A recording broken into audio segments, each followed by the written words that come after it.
take away from that. But I really like where we are staff-wise. I know we lost Huff, and we're going to have to replace, a very valuable coach that we had. But the addition of Eric Keesoff coming in there, a guy that's coordinated, he has been a fantastic addition, and really brings a lot of knowledge. And I think just for me and everybody in that room,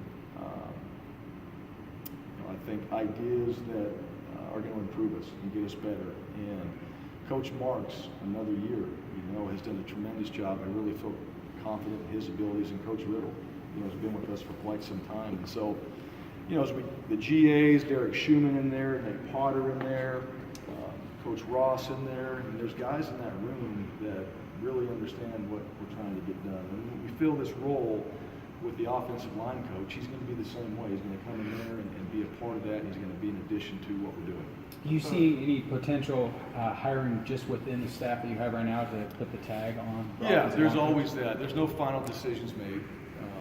You always look at that. You always look at your staff. That's why you groom guys and why you have them in there. And you're always thinking about, the what ifs and guys moving on or going to different places. Do you have somebody within staff? And that's been how a lot of guys on our staff have gotten to the positions that they're in.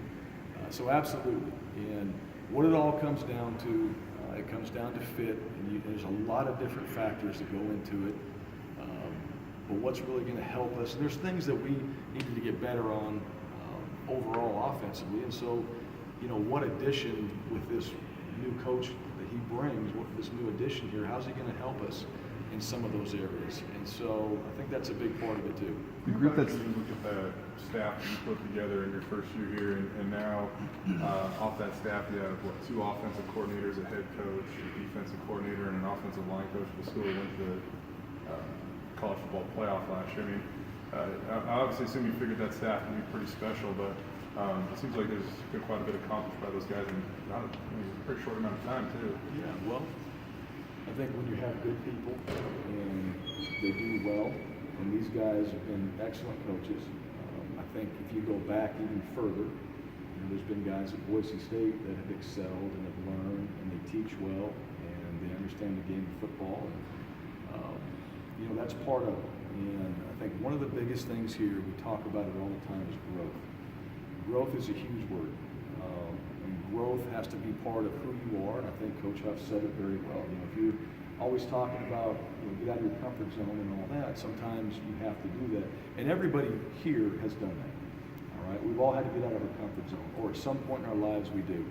And I think places look at coaches here, and maybe some of the guys that have worked with Dan, and some of the guys who work with Chris, and maybe some of the ways that we do things is very intriguing. And guys that have gone on, they've been successful. So it's not like they've just gone on. They've gone on and they've done well. And, we're proud of that. Those are guys that we're associated with. And so I've never looked at it like that. You're proud of it, and you also look at the next opportunity for somebody to come in here and learn maybe how we do it and our process. And you know what? That's going to help them grow and continue to develop. And we hope that that's here. But sometimes, and I went through the same thing Huff did, there's just a time and place, and you've got to do something. But I'm proud of those guys, proud of those coaches that have been through here.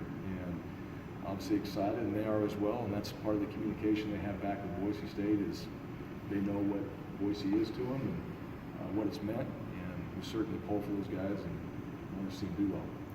Perhaps your deepest / healthiest spots, that tight end group. I think all 7 guys were out there. Yeah. Certainly, I think people kind of wonder, like, oh, why weren't those guys more active last year? In a nutshell, why do you think maybe that group wasn't as productive as maybe you would hoped or that people might have thought? Well, I wouldn't say not as productive, but when you had Thomas Spurbeck out there, Chaz was out there, Sed was out there, probably from a personnel standpoint, and even McNichols, I think our personnel was a little bit different than maybe what it is going forward.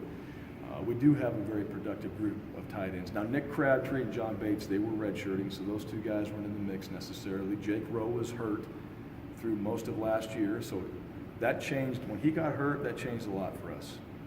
And you know what? We had to adjust, because Jake Rowe's a big part of who we think we are on the offensive side. So with Alec, Jake, and those guys, you added John Bates in there, Chase Blakely, and so on. Jake Knight has emerged and obviously has become a player for us. You know what? Our personnel has changed, and a lot of it has to do with that group. Now they got to go do it, but we feel like we have great depth, and that's a position historically for us that's been really strong, and I think that we see that right now moving forward. I think with Knight, I mean, there was an adjustment. He hadn't played football in a couple of years, and I think people saw, you know, that 50-yard catch and was like, well, why didn't that guy get the ball more? Was it just, you know what I mean? Yeah, I think we all thought that after that. It's like, gosh, we should have been doing that to him, throwing that to him all day. And I think it's just the emergence of these guys as playmakers and all that. And sometimes it's a play like that that changes everything. You know, whether it's the confidence of the player himself or just the overall, as coaches, like, this guy needs to be utilized. So that group will be, and we'll emphasize that more through spring. We'll see where that takes us. With some of these new young wide receivers too, that also gives them an opportunity to kind of focus on what they need to do. So we're hoping that continues in that position. Thanks. Thank you.